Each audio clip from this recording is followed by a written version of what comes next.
اللي اشترى مكتب او محل في 2019 بيكسب كام دلوقتي؟ الارقام هتصدمك.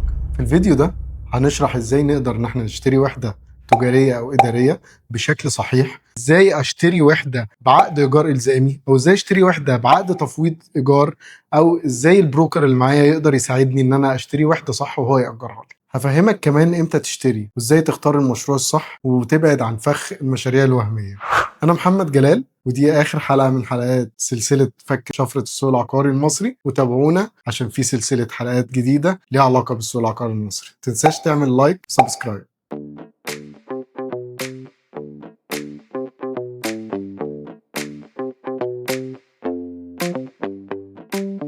في سنه 2019 كان سعر متر المكتب تقريبا 25,000، يعني المكتب الصغير من مليون لمليون ونص. النهارده سعر المكتب من غير ما تعمل فيه اي تعديل خالص بيوصل من 4 ل 5 مليون، يعني اللي دخل بدري ضاعف ارباحه مرتين وثلاث مرات، وده من غير تشغيل ومن غير ايجار لسه. طب لو الوحده كمان اتاجرت بتضاعف ربحك من 10 ل 12% صافي سنويا، يعني بتكسب ايجار سنوي واستثمار مضمون جدا. ده بالنسبه للاداري او التجاري، لان سعر الوحده نفسها بيعلى جدا اكتر من السكني. العقد الايجار بتاعها بيبقى اقوى من السكني بكتير، وده اللي بيخلي الاستثمار العقاري في الاداري والتجاري هو استثمار مربح ومضمون بنسبه عاليه جدا. فلو انت حابب ان انت تستثمر صح، ركز في الثلاث نقط دول كويس قوي.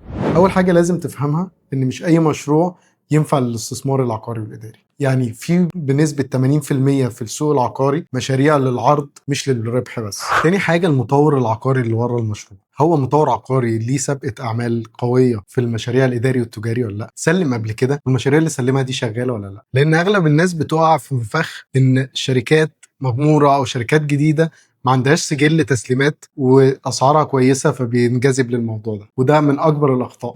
الموقع الحقيقي مش التسويق، يعني المشروع فين؟ هل هو على طريق رئيسي؟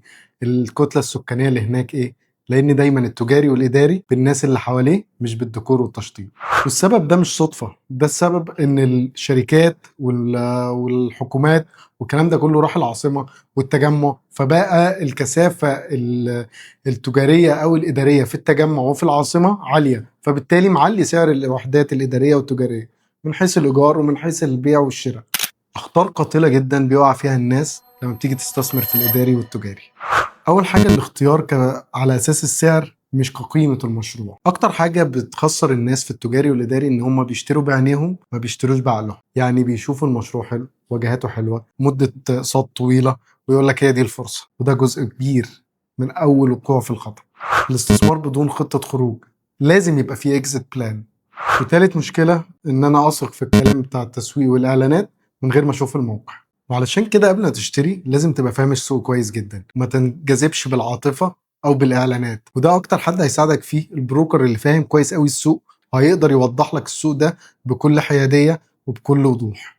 دلوقتي بعد ما فهمت الفرق ما بين التجاري والاداري والاستثمار في التجاري الاداري ازاي كويس جدا، ووضحت لك ايه هي نقط الخطر اللي ممكن تخليك تختار غلط وتخسر، خليني اوضح لك النقط الصح اللي هتخليك ان شاء الله تكسب ويبقى مشروع كويس. اول خطوه تختار المشروع اللي عليه طلب حقيقي، مش المشروع اللي عليه اعلانات كبيره ولا سعره قليل. واختار الوحده اللي هتكسب على حسب المنطقه والمشروع والمشاريع اللي موجوده في المنطقه.